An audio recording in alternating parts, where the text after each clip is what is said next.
Hey guys, good evening and welcome to Devbhoomi career point. आशा करता हूँ आप सभी लोग स्वस्थ होंगे, काफ़ी अच्छी आपकी स्टडी चल रही होगी। तो देखिए दोस्तों, एक महत्वपूर्ण टॉपिक लेकर आया हूँ आपके लिए, जहाँ से हर एग्जाम में एक या दो क्वेश्चन जरूर बनते हैं। आप किसी भी एग्जाम पेपर को देख लीजिए, उत्तराखंड वाले सेक्शन में यहाँ से एक दो प्रश्न पक्का बनते हैं। तो एक क्विक रिवीजन वीडियो है टिहरी डैम की, तो एक भी पॉइंट को मिस मत करना, एक अच्छा खासा रिवीजन आपका हो जाएगा। यहाँ से कई तरीके से क्वेश्चन बनते हैं। यहाँ से डैम की पॉलिसी रिलेटेड क्वेश्चन बनते हैं, डैम की ऊंचाई से क्वेश्चन बनते हैं, डैम की कैपेसिटी से क्वेश्चन बनते हैं। तो हर जगह से क्वेश्चन यहाँ पे निकल के आएगा, ठीक है। तो आप सभी लोग इस वीडियो को अच्छे से वॉच करना और इसके जितने भी महत्वपूर्ण फैक्ट इसमें बताए गए हैं उसको आप लोग नोट जरूर करना। तो चलिए शुरू करते हैं टिहरी डैम का आज डिस्कस करेंगे।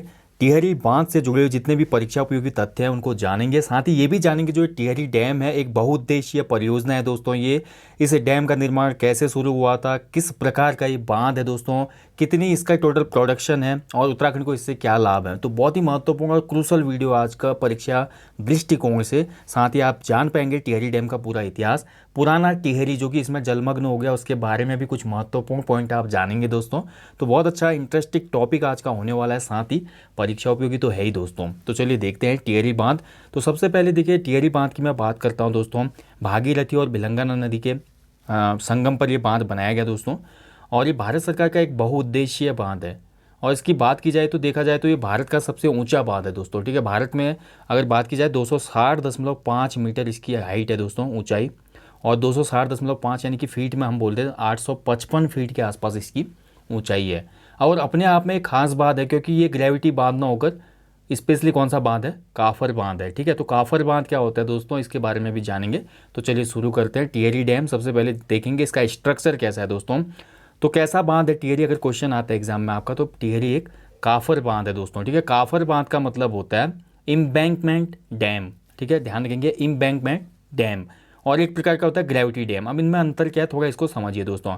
काफर बांध देखिए दोस्तों कैसे बनाया जाता है। काफर बांध में हम सिंपली क्या करते हैं दोस्तों, ठीक है, बीच देखिए पार्टीशन जो होता है, जैसे कि आप डैम को देख रहे हो ना, इसी में समझा देता हूँ मैं आपको थोड़ा जूम करके, ठीक है। काफर बांध का मतलब ये होता है, जैसे अमूमन जो डैम होते हैं यहाँ पे आप देख रहे हैं gravity dam. Gravity dam concrete वगैरह का बना होता है, कंक्रीट का बना होता है। तो इस तरह का होता है, ये देखिए बेस में चौड़ा होता है, ऊपर को पतला पतला होते जाता है, क्योंकि बेस में क्या होगा, जल का जो होगा तनाव ज़्यादा होगा ना, तो इसलिए बेस चौड़ा बनाना पड़ेगा। और कंक्रीट के सारे डैम को ऊपर लिया जाता है, यानी कि कंक्रीट जो हम यूज़ करते हैं तो वो कंक्रीट ही इसमें यूज होता है, सरिया सीमेंट लोहा आदि। लेकिन अगर काफर बांध की बात करें दोस्तों, तो काफर बांध में जो बीच का पॉइंट होता है, मात्र जो बीच का पॉइंट होता है, इसमें कहीं ना कहीं क्या होता है, कंक्रीट या हम लोहे का प्रयोग करते हैं, सरिया वगैरह का, या तो सरिया की जो सीट होते हैं, लोहे की सीट्स होते हैं, उनको डालते हैं। बल्कि जो साइड एरिया होते हैं दोस्तों, इनको कंक्रीट से नहीं बनाया जाता, ये केवल मिट्टी और पत्थर से बनाया जाता है। देखिए मतलब सिंपली मैं बोलूँ तो जो काफर बांध है, काफर बांध का मतलब सिंपली ये है कि हम एक आर्टिफिशियल पर्वत का निर्माण कर रहे हैं। यानी कि हम क्या कर रहे हैं, एक आर्टिफिशियल या कृत्रिम पर्वत बना रहे हैं दोस्तों, मिट्टी और पत्थरों से। तो इस प्रकार का बांध है टिहरी डैम, ठीक है। जैसा कि आप देख पा रहे हैं, इमेज में भी आप देखिए ध्यान से, तो ये पूरा मिट्टी पत्थर हमको दिखाई दे रहा है डैम के दोनों तरफ। तो इसी ने रोका हुआ है टिहरी के पूरे जल को, ठीक है। टिहरी का जो डैम का पूरा जल है, जलाशय है, उसको रोका है इसने, ठीक है। तो टिहरी बांध काफर बांध है, समझ गए होंगे आप काफर बांध क्या होता है। काफर बांध सिंपली हम बोले तो दोस्तों मिट्टी और पत्थर का बना हुआ बांध दोस्तों, इसमें कंक्रीट का उपयोग नहीं होता। हालांकि बीच में जो हमारा बीच है, बीच का जो बेस होता है उसमें कंक्रीट या लोहे की सीटों का उपयोग किया जाता है ताकि स्टेबिलिटी अच्छी हो, ठीक है। बाकी ये पूरा हम बोल सकते हैं कि एक क्या है, कृत्रिम पर्वत है, यानी कि आर्टिफिशियल माउंटेन टाइप का बनाया जाता है। तो टिहरी जो क्षेत्र है, टिहरी की हम बात करते हैं तो टिहरी पुराना नाम त्रिहरी भी मिलता है इसका, ठीक है, त्रिहरी। कौन कौन सी नदी के संगम पर था ये, तो टिहरी जो हमारा था भागीरथी और भिलंगना के संगम पर था दोस्तों। टिहरी को राजधानी किसने बनाया था, तो टिहरी को राजधानी बनाने वाला व्यक्ति हमारा था सुदर्शन शाह। सुदर्शन शाह ने दोस्तों हमारा 1815 में टिहरी को राजधानी बनाया था, ठीक है। उसके बाद डैम बनना शुरू हो गया दोस्तों ये, और डैम बन के जो हमारा सुदर्शन शाह द्वारा बसाया गया पुराना टिहरी था वो जलमग्न हो गया। साथ ही यहाँ पे एक विरासत भी जलमग्न हो गई जो कि बहुत फेमस था, कीर्ति शाह ने जिसका निर्माण करवाया था, घंटाघर, ठीक है, तो टिहरी का घंटाघर। लेकिन हाल में एक रिपोर्ट आई थी, गोताखोरों ने इंस्पेक्शन किया था दोस्तों पानी के अंदर जाकर, तो पाया कि जो हमारा घंटाघर था ना पुरानी टिहरी का, वो अभी भी पानी के अंदर सुरक्षित खड़ा हुआ है, ठीक है। पानी के अंदर भी डैमेज नहीं हुआ है अभी, वो वैसा का वैसा है, ज्यों का त्यों। तो यहाँ पे पॉइंट मिल गया हमको, टिहरी बांध किन किन नदियों के संगम पर है, भागीरथी और भिलंगना के संगम पर है। टिहरी बांध की हाइट कितनी है, 260.5 मीटर है। टिहरी डैम भारत का सबसे ऊंचा है, ठीक है। एशिया का भी बोला था, लेकिन एशिया में चाइना वगैरह में जो हमारे डैम वगैरह बनते जाते हैं, तो ये जानकारी हमेशा अपडेट होते रहती है दोस्तों, ठीक है। तो यहाँ पे स्टैटिक है ये चीज़ें कि वो सबसे ऊंचा सबसे लंबा, ये हमेशा स्टेबल नहीं रहती है चीज़ें, इसमें बदलाव आता है। जैसे अभी हमारी सबसे ऊंची मूर्ति है सरदार पटेल की, हो सकता है अभी उससे ऊंची कोई मूर्ति बन जाए आने वाले समय में, ठीक है। तो कुछ समय के लिए है, लेकिन अभी के लिए याद रखना है आपने, भारत का तो सबसे ऊंचा बांध है। और वहीं हम बात करते हैं दोस्तों जो हमारा भाखड़ा नागल बाग है दोस्तों सतलज नदी पे, ये ग्रेविटी बांध है, ठीक है, कंक्रीट का बना हुआ इस तरह का होता है। तो ये डिफरेंस होता है हमारा एम्बैंकमेंट डैम और हमारा ग्रेविटी डैम में, ठीक है, समझ पाएंगे। अब थोड़ा इतिहास देखते हैं टिहरी का दोस्तों। टिहरी का जो बांध का डिज़ाइन था जो हम देख रहे थे अभी, इस डिज़ाइन को तैयार करने वाले हमारे व्यक्ति थे प्रोफेसर जेम्स ब्रून, ठीक है, इंपॉर्टेंट नाम है प्रोफेसर जेम्स ब्रून। तो सबसे पहले उत्तर प्रदेश सरकार ने इस बांध को बनाने का जो सोचा या परिकल्पना की वो वर्ष था 1949 में परिकल्पना की गई यूपी गवर्नमेंट के द्वारा, ठीक है, कि एक ऐसा ऐसा डैम होना चाहिए, बहुत उपयुक्त प्लेस है ये डैम बनाने के लिए। क्योंकि आप ध्यान रखेंगे जो टिहरी प्लेस है 1 अगस्त 1949 को ही भारतीय संघ का जनपद बन जाता है, भारतीय संघ में विलीन हो जाता है ना, तो संयुक्त प्रांत का 50वां जनपद बन जाता है हमारा टिहरी रियासत। तो जैसे रियासत जनपद बन गया तो आप किसके अंडर आ गए, संयुक्त प्रांत जो उसमें था उसके अंदर आ गया, ठीक है। तो ये सरकार बोलती कि यहाँ पे अब हम डैम बनाएंगे जिससे क्या होगा, बहुत ज़्यादा बिजली उत्पादन वगैरह होगा और बहुत लाभ मिलेगा सरकार को। तो उसके बाद इसका सर्वे वगैरह होता है और 1961 आते आते पूरा सिंचाई विभाग के द्वारा बांध स्थल का सर्वेक्षण कार्य पूरा किया गया दोस्तों। तो अलग अलग यहाँ पे वर्ष हैं, तो बिल्कुल कंफ्यूज नहीं होना है, एग्जाम में कैसे भी क्वेश्चन बन सकता है। लास्ट टाइम एक क्वेश्चन बना था कि टिहरी में जो कार्य था कब से शुरू हुआ, बांध ने कब से कार्य करना शुरू किया, तो बांध ने काम करना शुरू किया 2006 में, ठीक है। तो ऐसे क्वेश्चन बन जाते हैं, तो आपको इनको याद रखना है। तो सबसे पहले परिकल्पना की गई उत्तर प्रदेश सरकार द्वारा 1949 में, उसके बाद सिंचाई विभाग ने सर्वेक्षण किया 1961, उसके बाद देखिए 1972 में जो सेंट्रल गवर्नमेंट है वहाँ पे जो प्लान कमीशन था हमारा, उसने बांध बनाने की स्वीकृति प्रदान कर दी दोस्तों। और फाइनली क्या हुआ, 1978 से इस बांध का निर्माण कार्य शुरू हो गया। बहुत महत्वपूर्ण वर्ष हैं, याद रखिएगा आप। क्वेश्चन बन सकता है कि टिहरी डैम बनाने हेतु योजना आयोग ने अपनी स्वीकृति किस वर्ष दी थी, तो 1972 में दी थी। कब से शुरू हुआ काम, 1978 से हुआ। लेकिन जैसे बांध बनना शुरू हुआ दोस्तों, टिहरी के लोगों ने इसका विरोध करना शुरू कर दिया दोस्तों, ठीक है। तो टिहरी परियोजना का विरोध होना लगा क्योंकि टिहरी का पूरा अस्तित्व ही इसमें खत्म हो जाने वाला था। इस वजह से वहाँ के लोगों ने विरोध करना शुरू किया। सबसे पहले इसमें विरोध स्वर किसने जगाए दोस्तों, कमलेंदुमती शाह ने, ठीक है। राजमाता कमलेंदुमती शाह जो कि पहली सांसद भी बनती है हमारी टिहरी सीट से, इन्होंने यहाँ पर बांध का विरोध किया। इसके बाद देखिए 1978 में दोस्तों बांध विरोधी समिति बनती है, इंपॉर्टेंट वर्ड से याद रखिएगा। 1978 में एक समिति बनती है विद्यासागर नौटियाल की अध्यक्षता में, ठीक है। इसको बोला गया बांध विरोधी समिति। इसमें विद्यासागर नौटियाल जी थे, सुंदरलाल बहुगुणा जी थे, इसके साथ साथ वीरेंद्र सकलानी आदि भी इस समिति से जुड़े रहे। और 1979 में क्या हुआ दोस्तों, सकलानी जी ने एक हमारी याचिका भी दायर की, ठीक है, कि यहाँ पर डैम नहीं बनना चाहिए। तो बांध विरोधी समिति सुंदरलाल बहुगुणा, वीरेंद्र सकलानी और विद्यासागर नौटियाल, और इन लोगों ने दोस्तों 1979 में हमारा उच्चतम न्यायालय की सुप्रीम कोर्ट में बांध के विरोध में दोस्तों याचिका भी दायर की थी, ठीक है। और बात करें 1991, तो 1991 में हमारे सुंदरलाल बहुगुणा ने 76 दिनों तक हमारा दिल्ली में अनशन किया था, 76 दिन के लिए। और बांध का काम 76 दिनों के लिए रुका हुआ था, लेकिन उसके बाद भी क्या हुआ, फिर चलते रहा, फिर कहाँ रुकता भैया, इतना बड़ा प्रोजेक्ट था। अब बात करते हैं 1978 से जैसे ही टिहरी डैम का काम शुरू हुआ दोस्तों, इसके बाद काम थोड़ा स्लो पड़ गया। थोड़ा तो आंदोलन का असर भी था, थोड़ा फंडिंग वगैरह का भी यहाँ पे प्रॉब्लम आ रहा था, और थोड़ा यहाँ पे जो हमारी कार्य बोल सकते हैं ना, जो वर्क मैनेजमेंट था वो अच्छा नहीं हो पा रहा था। इसीलिए हमारी उत्तर प्रदेश सरकार ने यहाँ पर 1988 में टिहरी हाइड्रो डेवलपमेंट कॉरपोरेशन की स्थापना की, यानी कि THDC की। बहुत इंपॉर्टेंट है, कई बार एग्जाम में पूछा जा चुका है THDC की स्थापना कब हुई थी। तो THDC की स्थापना हुई थी 1988 में, और 1989 आते आते 1989 आते आते इस THDC को पूरे बांध का कार्य सौंप दिया गया, पूरी जिम्मेदारी सौंप दी गई कि अब आपके अंडर ही काम चलेगा, आप करो, ठीक है। और 1990 में THDC को ही बोला गया भैया विस्थापित जो लोग हैं उनके बारे में भी आप ही सोचो, यानी कि जो भी हमारे विस्थापित होंगे उनका पुनर्वास आप करोगे। विस्थापित कौन, अरे भैया ये आप देख रहे हैं ना चित्र में, पुराना टिहरी नीचे पे दिख रहा है, देखिए इसको थोड़ा जूम कर लेते हैं, इतना खूबसूरत था, देखिए पुराना टिहरी है, ठीक है। तो पुराना टिहरी डूब गया दोस्तों उसके बाद, ठीक है। तो पुराने टिहरी के जो लोग होंगे वो कहीं तो बसाना पड़ेगा ना उनको।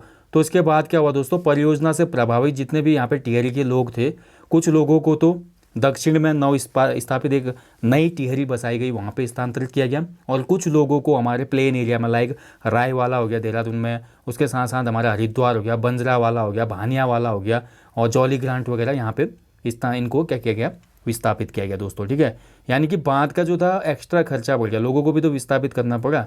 डैम बनने से प्रॉफिट तो हो रहा है आज की डेट में, लेकिन डैम के बहुत से हानि भी हैं, अभी हम देखेंगे आगे। तो कुछ इंपॉर्टेंट पॉइंट हैं दोस्तों आपको याद रखने हैं। टीएचडीसी की स्थापना कब हुई थी? 1988 में, और 1989 में इसने जिम्मेदारी ली डैम की, और 90 में इसने क्या किया दोस्तों, हमारे विस्थापितों को पुनर्वास का जिम्मा लिया।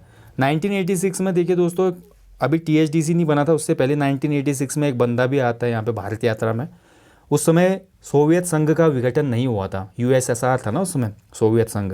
तो यहाँ के राष्ट्रपति आए थे, यानी कि वर्तमान रूस की मैं बात कर रहा हूँ, तो रूस का राष्ट्रपति आया था उसमें, मिखाइल गोर्बाचोव। ठीक है, तो मिखाइल गोर्बाचोव ने भारत आकर टिहरी बांध के बारे में देखा, सुना और बोला कि हम इसकी वित्तीय मदद करेंगे। ठीक है, तो वित्तीय मदद भी की दोस्तों। उसके बाद केंद्र सरकार का इन्वॉल्वमेंट भी रहा, उत्तर प्रदेश सरकार की भी ये संयुक्त परियोजना थी। उसके बाद हमारा उत्तराखंड बन गया, तो उत्तराखंड को इससे कौन सा फ़ायदा हुआ वो अभी हम देखेंगे। उत्तराखंड को केवल इससे रॉयल्टी प्राप्त होती है, लेकिन डैम का जो प्रोडक्शन है बहुत ज़्यादा है, उतने प्रोडक्शन के सामने जो रॉयल्टी है वो भी बहुत बड़ी है। ठीक है, तो ये कुल मिलाकर पूरे बांध का यहाँ पे कैसे काम चला था ये आपने जान लिया दोस्तों। ठीक है, अब बात करते हैं देखिए कुल जलाशय। तो डैम का आप देख सकते हैं दोस्तों, टोटल जो है जलाशय है, पानी रोका गया, तो इस जलाशय का पूरा क्षेत्रफल है 42 वर्ग किलोमीटर में फैला हुआ है ये पूरा जलाशय। इसको पहले रामतीर्थ सागर कहा जाता था, क्योंकि पुरानी टिहरी में स्वामी रामतीर्थ आए थे ना कीर्ति सागर टाइम पे, रामतीर्थ जी ने यहाँ पे तपस्या वगैरह की थी, इसलिए इसको रामतीर्थ सागर बोला गया। लेकिन बाद में अभी हाल के दिनों में क्या हुआ दोस्तों, हमारे जो अमर शहीद श्रीदेव सुमन थे, जिन्होंने प्रजातंत्र का जो हमारी राजशाही थी उसके खिलाफ यहाँ पे बहुत हल्ला बोला था, टिहरी की जनता को निरंकुश शासन से आज़ादी दिलाई थी, तो उनको सम्मान देने के लिए, उनको श्रद्धांजलि देने के लिए सरकार द्वारा हाल में ही इसको सुमन सागर बोला गया। अब वर्तमान समय की मैं बात करूँ कि टिहरी का जो जलाशय है उसको किस नाम से संबोधित किया जाता है, तो आपका आंसर होना चाहिए सुमन सागर। देखिए इतना बड़ा मेगा प्रोजेक्ट था दोस्तों, 30 जुलाई 2006 को ये राष्ट्र को समर्पित हुआ। यही क्वेश्चन बना था एग्जाम में, कब समर्पित किया गया था, तो 30 जुलाई 2006 को राष्ट्र को समर्पित किया गया दोस्तों। राष्ट्र का गांव इस परियोजना को संज्ञा दी गई। इंपॉर्टेंट पॉइंट है, नोट कर लीजिएगा दोस्तों, बहुत ही महत्वपूर्ण। राष्ट्र का गांव संज्ञा किस प्रोजेक्ट को दिया गया उत्तराखंड में, तो टिहरी बांध परियोजना को राष्ट्र का गांव की संज्ञा दी गई। कुल यहाँ पर अगर क्षमता की बात करें तो उत्पादन क्षमता है इसकी 2400 मेगावाट की दोस्तों, और 2007 तक की हम कुल बात करते हैं, फर्स्ट फेज शुरू होने तक, तो 2007 तक इसमें टोटल बजट लग चुका था 7000 करोड़ रुपए। ठीक है, तो बहुत बड़ा यहाँ पे ये बजट होता है दोस्तों, 7000 करोड़। तो ये टोटल यहाँ पे ड्रीम या मेगा प्रोजेक्ट इसलिए बोलते हैं हम टिहरी डैम को। ठीक है, ध्यान रखेंगे।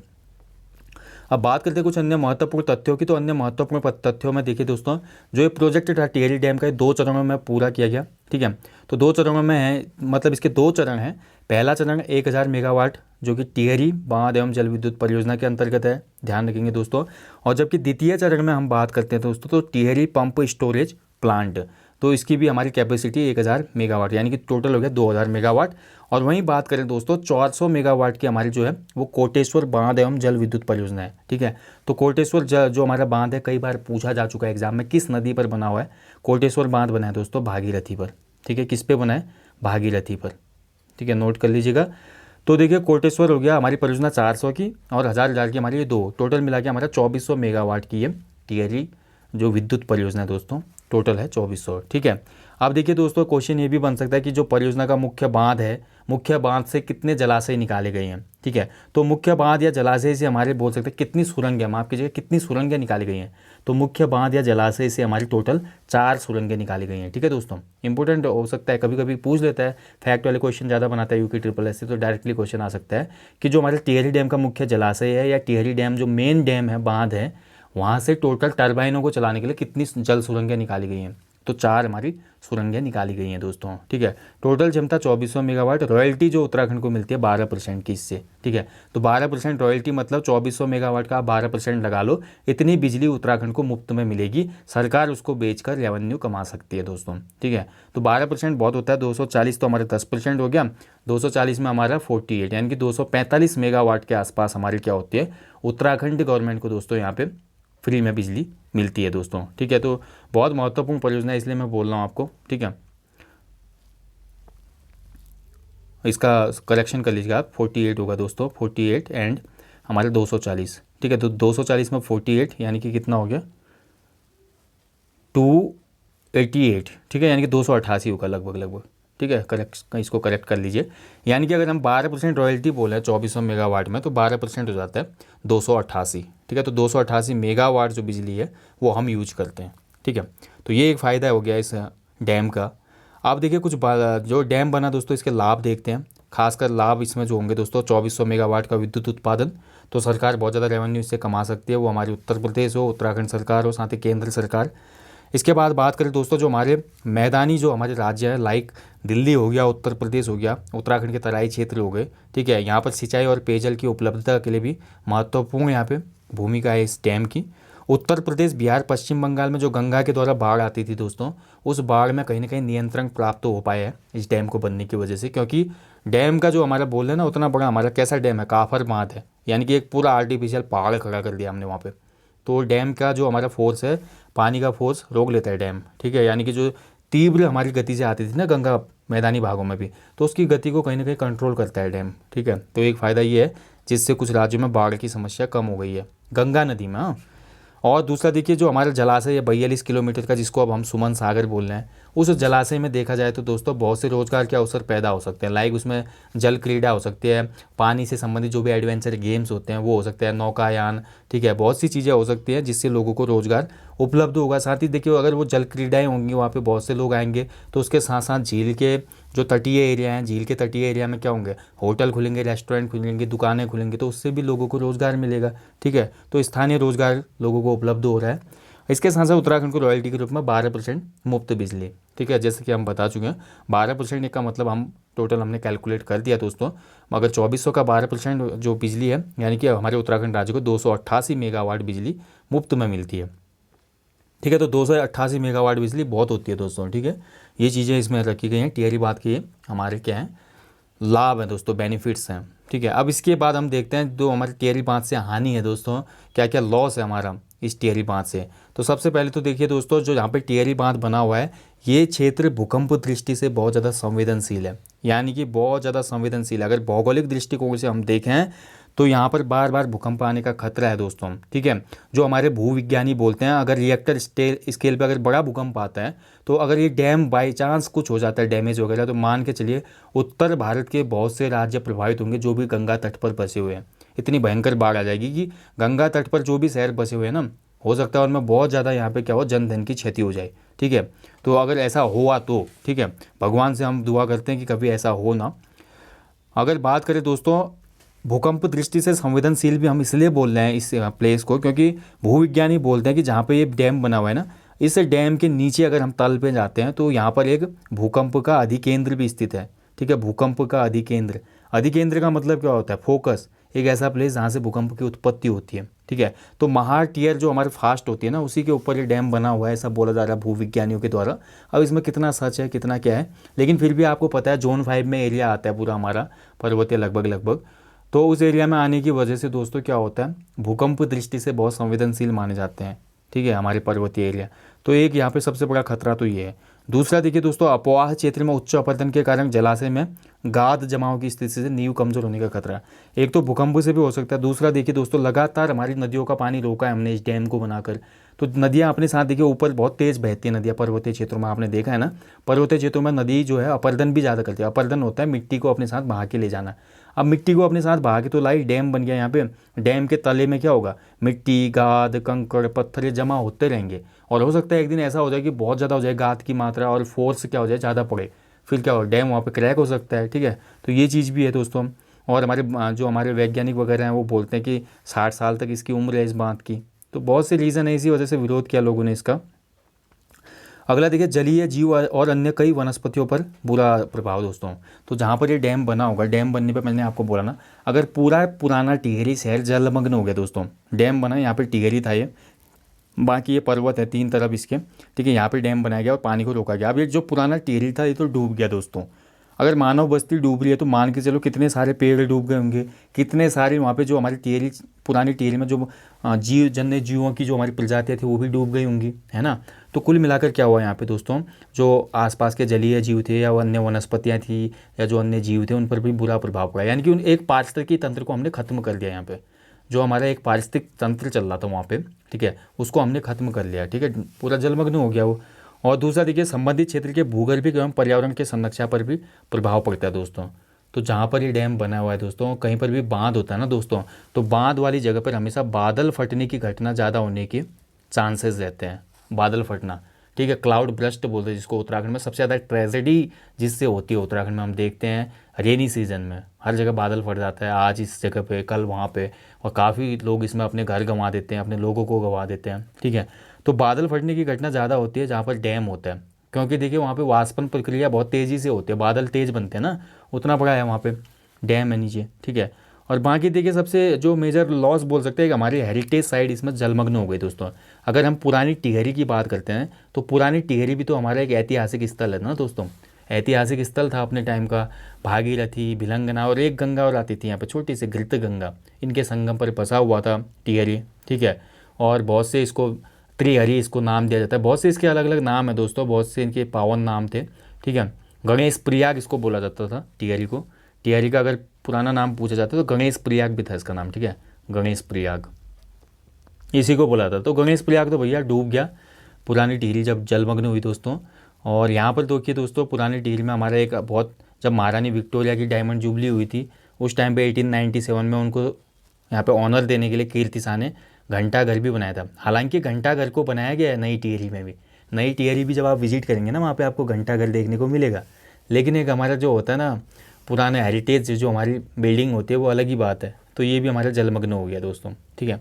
और बहुत सी चीज़ें थी टिहरी के जो राज प्रसाद वगैरह थे, जो राजाओं ने वहाँ पे बनाए होंगे राज प्रसाद वगैरह, वो सभी क्या हुए, जलमग्न हो गए दोस्तों, ठीक है। यानी कि जो हमारी रियासत थी कि उस रियासत का समूचा इतिहास वो भी जलमग्न हो गया इस बांध के बनने के साथ, ठीक है। इसीलिए इसका काफ़ी ज़्यादा विरोध किया, आज भी इसका विरोध जारी है। पर्यावरणविद जो हमारे सुंदरलाल बहुगुणा हैं, जिनको पर्यावरण गांधी भी कहा जाता है उत्तराखंड में, आज भी इस बांध का विरोध करते हैं, ठीक है। अभी इसी प्रकार के बांध की बात हो रही है काली नदी पर। काली नदी पर दोस्तों देखी जाए तो हमारे बहुत बड़ी एक योजना बनने वाली है, पंचेश्वर बांध परियोजना, ठीक है। पंचेश्वर इससे भी बड़ी परियोजना है दोस्तों, अब आप लगा सकते हैं पंचेश्वर बांध परियोजना, जो कि भारत नेपाल का संयुक्त उपक्रम है। ये काली नदी या श्यामा नदी पर, या शारदा नदी जिसको बोलते हैं, उस पर प्रस्तावित है। अभी इस पर सर्वे चल रहा है दोस्तों। अब देखने वाली बात होगी कि क्या इसमें पर्यावरण जो हमारे विद हैं या पर्यावरण शास्त्री हैं इस डैम को बनाने से मना करते हैं, या सरकार अपनी दूरस्थ इच्छाओं और रेवेन्यू कलेक्शन के लिए इसको भी कंटिन्यू रखेगी, ये देखने वाली बात होगी। हालांकि काफ़ी ज़्यादा संगठन और लोग इसका विरोध कर रहे हैं कि बांध नहीं बनना चाहिए। सबसे मेन प्रॉब्लम यही होती है दोस्तों, जो हमारा इकोसिस्टम होता है वो सबसे ज़्यादा प्रभावित होता है डैम बनने की वजह से, क्योंकि वहाँ पर एक ऐसा हम एटमॉस्फेयर क्रिएट कर रहे हैं जो पहले था ही नहीं। तो क्या होगा, उससे क्या होंगे, चैलेंजेस बढ़ेंगे, भौगोलिक विषमताएं और ज़्यादा बढ़ जाएंगी वहाँ पे, ठीक है। तो ये था टिहरी बांध से संबंधित पूरा महत्वपूर्ण टॉपिक दोस्तों। जैसा कि आप इमेज में देख सकते हैं, ये है टिहरी डैम हमारा, ठीक है। ये निर्माणाधीन पिक्चर्स हैं। और दूसरा, आप अगर आप देखना चाहते हैं अच्छे से तो आप गूगल कर लीजिए, गूगल पे आप अच्छे से देख पाएंगे कैसा टिहरी डैम दिखता है दोस्तों। और देख सकते हैं आप, देखिए ये पहाड़ है और पहाड़ की तरह कृत्रिम पूरा पहाड़ बनाया गया मिट्टी और पत्थर का, इसीलिए इस बांध को काफर बांध भी कहा जाता है। ये रीज़न था दोस्तों, ओके। तो चलिए दोस्तों, आज ये टॉपिक यहाँ पे आपको जल्दी मिलेंगे नेक्स्ट किसी टॉपिक में। तब तक आप लोग अच्छे से अपनी स्टडी कीजिएगा, अपना ध्यान भी रखिएगा। और हमेशा की तरह बोलना चाहूँगा, अपने जीवन में कम से कम एक पेड़ लगाएं दोस्तों, और लोगों को भी इसके लिए अवेयर करें, मोटिवेट करें। बाकी दोस्तों, जो टेस्ट सीरीज चल रही है हमारी आगामी फॉरेस्ट गार्ड एग्जाम के लिए, अभी तक आपने इनरोल नहीं किया है तो इस वीडियो के डिस्क्रिप्शन बॉक्स में लिंक है हमारी एप्लीकेशन का, इनरोल कीजिए और टेस्ट सीरीज का लाभ उठाएं। जल्दी मिलेंगे दोस्तों नेक्स्ट टॉपिक में। टिल देन अपना ध्यान रखें। Thank you for watching. जय हिंद, जय देवभूमि, शुभ रात्रि, गॉड ब्लेस यू ऑल।